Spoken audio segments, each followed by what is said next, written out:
Baiklah, Assalamualaikum warahmatullahi wabarakatuh. Perkenalkan, nama saya Aulia Syafitri dari kelas 2 TB. Di sini saya akan memaparkan materi tentang antena.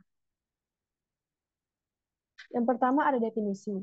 Antena adalah suatu perangkat elektronik yang dirancang untuk menerima atau mentransmisikan gelombang elektromagnetik.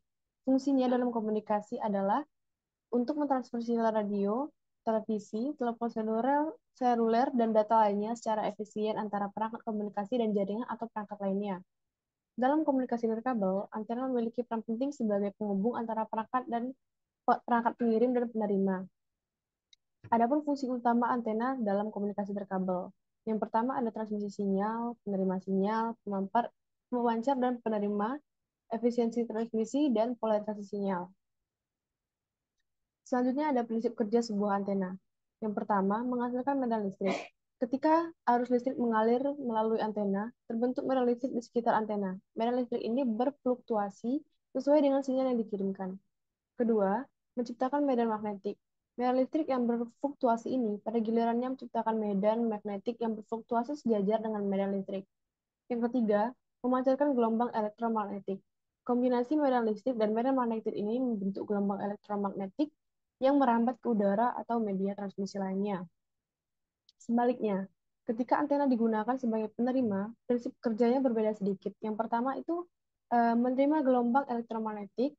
Gelombang elektromagnetik dari sumber atau pemancar lain merambat melalui udara atau media transmisi dan mencapai antena penerima. Yang kedua, induksi listrik. Ketika gelombang elektromagnetik mengenai antena penerima, medan listrik yang berfluktuasi di dalam gelombang tersebut akan mempengaruhi antena. Hal ini menyebabkan arus listrik terinduksi dalam antena. Yang ketiga, mengubah sinyal listrik. Arus listrik yang terinduksi dalam antena kemudian diarahkan ke perangkat penerima untuk diproses lebih lanjut seperti dalam radio atau ponsel. Adapun jenis-jenis antena yang pertama itu antena dipol, gambarnya seperti ini, merupakan jenis antena yang paling umum dan sederhana. Terdiri dari dua elemen konduktor sejajar dengan panjang setengah dari panjang gelombang yang dioperasikan.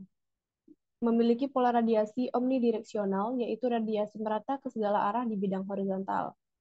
Efisien untuk aplikasi komunikasi jarak pendek hingga menengah dan dalam sistem nirkabel lokal seperti Wi-Fi.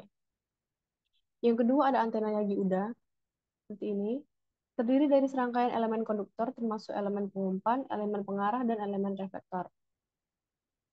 Memiliki pola radiasi unidireksional, yaitu radiasi terfokus dalam satu arah dengan gain yang tinggi. Digunakan untuk aplikasi komunikasi jarak jauh seperti televisi, radio, dan komunikasi satelit. Yang ketiga ada antena parabola, seperti ini. Terdiri dari piringan parabola logam dengan feed pengumpan di pusatnya. Memiliki pola radiasi yang sangat terarah dan gain yang tinggi. Digunakan untuk komunikasi satelit, komunikasi microwave, dan link jarak jauh dengan kinerja yang tinggi. Yang keempat ada antena monopol. Merupakan varian dari antena dipol dengan salah satu elemen dipotong, digunakan secara umum dalam aplikasi komunikasi nirkabel seperti ponsel dan radio mobil. Biasanya dipasang secara vertikal dan menghasilkan pola radiasi omnidireksional dalam bidang horizontal, gambarnya seperti ini. Yang kelima ada antena loop. Merupakan antena yang berbentuk loop atau lingkaran kawat, memiliki pola radiasi omnidireksional dan sensitivitas rendah terhadap interferensi eksternal. Digunakan dalam aplikasi seperti penerima AM atau FM, RFID, dan komunikasi jarak dekat. Adapun antena patch, terdiri dari elemen konduktor datar yang biasanya dipasang pada permukaan PCB. Memiliki pola radiasi yang terfokus dengan gain moderat, digunakan dalam perangkat komunikasi berkabel seperti Wi-Fi, Bluetooth, dan sistem RFID. Saya rasa itu saja materi yang dapat saya sampaikan dan jelaskan. Mohon maaf jika ada kesalahan kata dan kalimat. Terima kasih. Wassalamualaikum warahmatullahi wabarakatuh.